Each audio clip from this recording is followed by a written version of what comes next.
Olá pessoal, hoje nós vamos falar sobre balanço de entropia em volume de controle e também sobre processos isentrópicos, como é que a gente calcula o estado de saída de processos isentrópicos. Bom, a gente já viu na última aula que o balanço de entropia para um sistema é dado pelo quê? É a variação da entropia, do estado final menos a entropia do estado inicial, ou seja, da propriedade, é igual ao calor trocado dividido pela temperatura, e mais um termo que é o de geração de entropia. Né? Isso para um sistema. Bom, aqui então é a variação da propriedade, e esse lado eu tenho, né, a transferência de entropia por calor e a geração de entropia. Lembre-se que no caso de trabalho, né, a interação na forma de trabalho do sistema com o resto do mundo não transfere entropia, tá? Só a interação na forma de calor. É, Bom, para volume de controle, além de eu vou ter que transformar isso aqui não do estado final para o estado inicial, mas vou trabalhar com taxas temporais, então isso aqui vai ser a taxa de variação da entropia do sistema. Ter que fazer a mesma somatória das taxas de transferência de calor dividido pelas temperaturas, um termo de taxa de geração de entropia e vou ter que levar em conta a entrada e a saída, né, de massa que carrega uma entropia consigo também.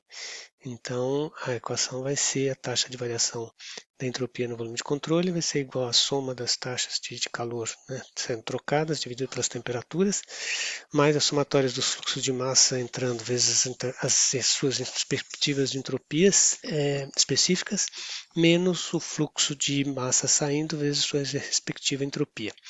E mais ainda esse termo de taxa de geração de entropia no volume de controle. Tá?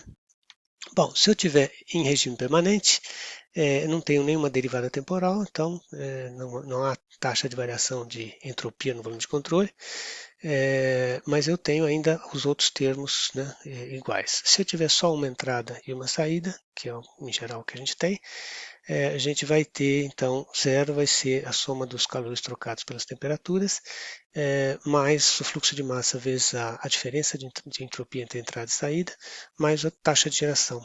Ou se dividir por m ponto, eu fico que o aumento de a saída de a entropia da saída menos a entropia da entrada é igual a as trocas de calor específicas, né, dividido pelas temperaturas, mais esse termo de taxa dividido pelo tempo, né, que é a geração de entropia específica dentro do volume de controle. Veja que se eu tiver duas entradas e uma saída, eu vou ter uma mistura, né, também, que causa irreversibilidade. Então, mesmo que eu não tenha calor sendo trocado, o simples fato de eu ter duas entradas e uma saída vai me gerar entropia também no sistema. No volume de controle, desculpe. Bom, vamos fazer um exemplo aqui, que é vapor d'água entrando numa turbina. Então aqui está o desenho, a 30 bar, 400 graus Celsius e 160 metros por segundo. Ele vai sair a 100 graus saturado e numa velocidade de 100 metros por segundo. É, o trabalho produzido por unidade de massa é 540 kJ por quilograma e a turbina não é muito bem isolada, então ela perde um pouco de calor e a temperatura média da superfície da turbina é 350 Kelvin. Então ele quer que calcule a taxa de produção de entropia por quilo de vapor que passa na turbina. Bom, é um processo de expansão, não é isentrópico, né? Ele é um processo real, que tem os dados específicos de entrada e de saída. Então o que a gente tem que fazer? Bom, primeiro, o fluido de trabalho é vapor d'água, tenho a entrada, pressão e temperatura da entrada, eu vou ver que ele é vapor superaquecido, 400 graus, 3 megapascal, então eu tenho entalpia aqui e entropia aqui. Na saída eu tenho título 1, vapor saturado, 100 graus Celsius, então pego na tabela de vapor também, a entalpia dele, vapor saturado está aqui, 2.676, e a entropia dele aqui. Então, primeira coisa, vou aplicar a primeira lei em regime permanente para calcular o calor, né? Porque ele me deu a unidade de trabalho por unidade de massa, mas eu quero o calor por unidade de massa. Então, aplico a primeira lei em regime permanente, divido tudo por m ponto de entrada é igual a m ponto de saída. Então, eu vou ter o calor específico passando por lá de cá, aí fica o trabalho positivo e a saída, a entropia mais energia cinética na saída, menos entalpia mais energia cinética na entrada. Colocando os valores, aqui na realidade eu esqueci de dividir por 2, né? Aqui tá, mas aqui não é de baixo não. E aqui eu tenho que dividir por 1000 ainda para poder calcular, né? Somar com esses termos aqui que estão em kJ por quilograma. Então eu tenho aqui a entalpia da saída, que é 2.676, menos a de entrada, 3.230. Então, e que vai me dar uma perda de calor de 22,6 kJ. Né?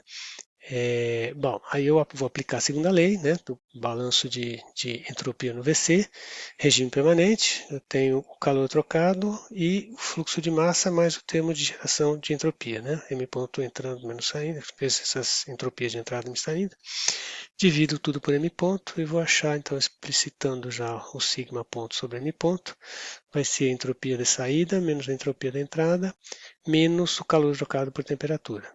Só que o calor é negativo, então na hora que eu vou colocar os valores, a entropia da saída, que é essa daqui, menos a entropia da entrada, que é essa daqui, e mais o calor trocado dividido pela temperatura, que vai dar 0,4983 kJ por quilo Kelvin, que é a entropia específica por unidade de massa que passa no volume de controle, ou geração de entropia, né? Bom, o que são processos isentrópicos? São processos onde são adiabáticos, então, se eu não, né, em geral, para grandes máquinas, compressores, turbinas, tal, eu tenho baixa área de troca de calor, então a gente considera que ele é adiabático. E se eu considerar que ele é reversível, ou seja, não tem atrito, não tem, né, várias irreversibilidades, eu vou poder saber o estado de saída tendo apenas uma propriedade, que a outra seria a entropia da entrada igual à entropia da saída. Então, essa é uma das características do processo isentrópico. Né? Se eu sei que a entropia da entrada é igual à de saída, então eu posso usar um diagrama, como eu fiz, né, naquele ciclo de Carnot que a gente resolveu em exercícios passados, né? Ou um diagrama, ou posso usar a tabela gráfico em software, ou eu posso usar para gás ideal, por exemplo, aquelas tabela 7 ou tabela 8, que a gente também já usou aí, né, para a solução considerando o CP variável, né, que é a variação de entropia, portanto, se ele é isentrópico é zero, né, vai ser a entropia absoluta aqui em função da temperatura na temperatura 2, menos a entropia tabelada na temperatura 1, e aí mais o termo de pressões. Né? Então, se eu souber as duas temperaturas, eu posso descobrir a pressão ou vice-versa. Se eu souber a taxa de pressão e souber uma temperatura, eu acho a temperatura 2. Né? Então, esse é o objetivo. Então, as duas formas que são colocadas são, se eu não conheço a temperatura, eu explicito essa variável aqui, dessa equação, e aí eu tenho, isso aqui eu pego na tabela e isso aqui eu calculo. Ou eu, tendo a pressão, a relação de pressões, né, P2 e P1, eu precisaria, aliás, tendo as temperaturas, eu vou querer calcular a pressão. Bom, uma outra forma de trabalhar com isso é a partir dessa expressão aqui, principalmente quando eu tenho as pressões, né, P1 e P2, eu posso passar P1 dividindo aqui. Então, conhecendo a razão de pressões, P2 sobre P1, eu posso explicitar isso aqui em função da propriedade das exponenciais, que é P2 sobre P1, vai ser essa exponencial aqui sobre essa daqui, certo? Sobre R, né? O R é constante. E aí eu defino o que chama de pressão relativa, que é um PR, que também só é função da temperatura e que vai ser tabelado. No caso para o ar, na tabela 7, eu vou ter uma coluna que é esse PR aqui. Então, sabendo P2 e P1, e sabendo a temperatura 1, por exemplo, onde eu pego na tabela PR1, eu vou achar o valor de PR2, fazendo as contas, eu acho PR2 e depois procuro o valor da temperatura na tabela. Da mesma forma, posso trabalhar com o volume, né? Quer dizer, então, o que é o volume específico? Pelo modelo de gás ideal é RT sobre P. Então, V2 vai estar aqui, e aí eu posso, como P2 sobre P1 é proporcional a PR2 sobre PR1, que é pressão relativa, então eu posso definir o volume relativo, que é também só uma expressão a temperatura vezes o exponencial desse aqui, né, que é o PR2, que é só uma função da temperatura também, que está na tabela A7, né, para ar também. Então, se eu tiver a relação dos volumes, né, ou a gente chama isso de taxa de compressão, por exemplo, no motor de combustão interna, que é o volume da câmara de combustão sobre o volume inicial, no ponto morto inferior. Então eu consigo saber qual é a temperatura da saída. Tá? E aqui eu estou só mostrando a tabela 7, que tem a temperatura, energia interna, entalpia do ar como gás ideal. Aí tinha aquela entropia, né, S0, e depois a pressão relativa e o volume relativo. Cuidado que esses dois números aqui são adimensionais. Isso não tem nada a ver com volume específico, isso não tem nada a ver com pressão. Estão definidos por essas expressões aqui e só servem para processos isentrópicos. Então, por isso que só existe nessa tabela A7 aqui, que é uma tabela para uso de processo de compressão ou expansão isentrópicos para o ar como gás ideal. Tá? Só para dar um exemplo de aplicação disso aí, a gente vai ver, então, ar comprimido. Ar é comprimido em motor de automóvel de 25 graus Celsius e 95 kPa de maneira reversível e adiabática. Se a taxa de compressão V1 sobre V2 é 7,7, taxa de compressão típica de motor a gasolina, determinar a temperatura final do ar.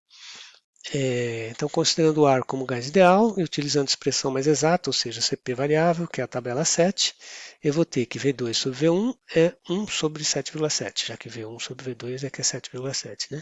E que é VR2 sobre VR1, né? Que é o volume relativo tabelado. Portanto, eu acho que VR2, só separar aqui, VR2 vai ser VR1 sobre 7,7. Aí eu vou na tabela, pego para 25 graus Celsius 298 Kelvin, o valor de VR2 é 182,29. Então, dividindo isso por 7,7, eu chego ao valor de 23,67, que é o VR2. E aí eu vou na tabela e vou ver 23,67, aproximadamente aqui 23,66, né? Eu calculei esse número 7,7 para dar um número certinho, bonitinho aqui, que vai dar 660 Kelvin, que é então a temperatura final. E aí, por modelo de gás ideal, eu pego PV igual a RT, tanto na entrada como na saída. Mas isso é o processo de compressão isentrópica, tá? Usando a tabela 7. Poderia usar o S0 aqui, só que eu tenho que fazer conta, bem mais um monte de outras contas a mais, né? Isso aí fica bem mais prático. Bom, a última aproximação seria considerar para gás ideal, mas para pequenas variações de temperatura, eu posso considerar o CP, os calores específicos, como constantes. Né? Se eu fizer essa hipótese simplificatória, né, menos adequada do que usar a tabela 7, eu vou ter de novo as duas expressões, né, das relações de Gibbs, a primeira e a segunda, né, uma relacionando o CP e outra o CV. E como a variação de entropia é zero, ou seja, o processo é isentrópico, né? Então o que eu posso fazer? Eu tenho duas relações dadas, que o CP menos CV é o R, né, para gás ideal, e o K definido como CP sobre CV. Se eu simplesmente colocar, eu estou trabalhando nessas expressões aqui, eu explicito o CP em função de K e R, vai dar isso, e o CV vai dar isso aqui. E aí eu posso substituir essa expressão aqui nessa primeira, então em vez de CP eu vou usar KR sobre K menos 1 e usar a propriedade do logaritmo, que alguma coisa multiplicando o logaritmo é igual ao logaritmo elevado a essa coisa. Então, vou ter o ln de T2 sobre T1 elevado ao CP, que é isso aqui, é igual a ln de, né, mudando para lá, se o negativo sai, é a de P2 sobre P1 elevado a R, que está multiplicando aqui. Aí eu exponencio dos dois lados, e aí eu vou ter T2 sobre T1 e P2 sobre T1 elevado a isso, e aí eu elevo dos dois lados a K menos 1 sobre KR, e aí fico T2 sobre T1 é igual a P2 sobre P1 elevado a K menos 1 sobre K. É a primeira das relações.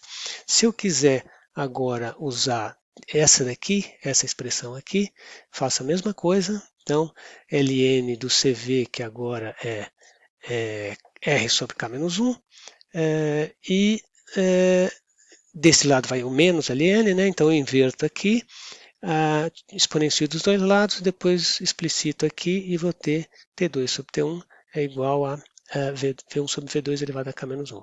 E finalmente, se eu igualar esses dois, eu teria essa expressão, né? Então, isso aqui é igual a isso é igual a isso, e aí eu explicito P em função de V, onde eu chego na expressão que